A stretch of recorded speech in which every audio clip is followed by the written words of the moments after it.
गोस्वामी तुलसीदास जी ने जब रामचरितमानस की रचना की तो उनकी जो प्रसिद्धि थी वो उस समय के बादशाह अकबर से भी ज्यादा पूरे देश में हो गई थी।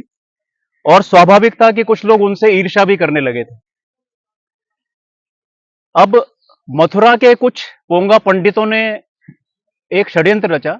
उन्होंने कहा कि हम गोस्वामी जी को यहाँ बिहारी जी के मंदिर में इनवाइट करेंगे और उनसे भगवान श्री कृष्ण के चरणों में नमन करने के लिए कहेंगे, जबकि गोस्वामी जी के बारे में यह फेमस था कि वो श्री राम के अतिरिक्त किसी की प्रतिमा के आगे नहीं झुकते।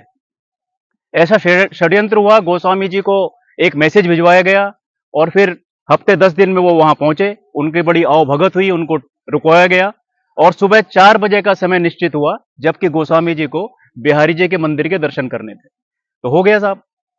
तो 4 बजे ठीक गोस्वामी जी अपना नहा धोकर बिहारी जी के मंदिर में पहुंचे और आरती के बाद सारे पंडे जो थे वो गोस्वामी जी के बिहारी जी के चरणों में लेट गए साष्टांग दंडवत करने के लिए।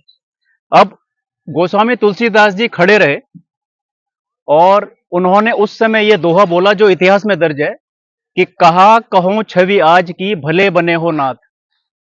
बिहारी जी की प्रतिमा को देखकर कि कहा कहो छवि आज की भले बने हो नाथ, लेकिन तुलसी मस्तक तब नवे धनुष बाण लो हाथ।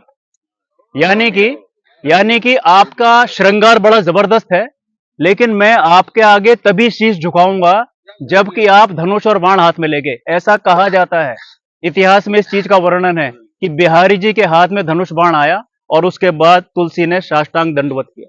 बोलो भगवान श्री रामचंद्र जी की जय, बिहारी जी की जय, जय बाके बिहारी।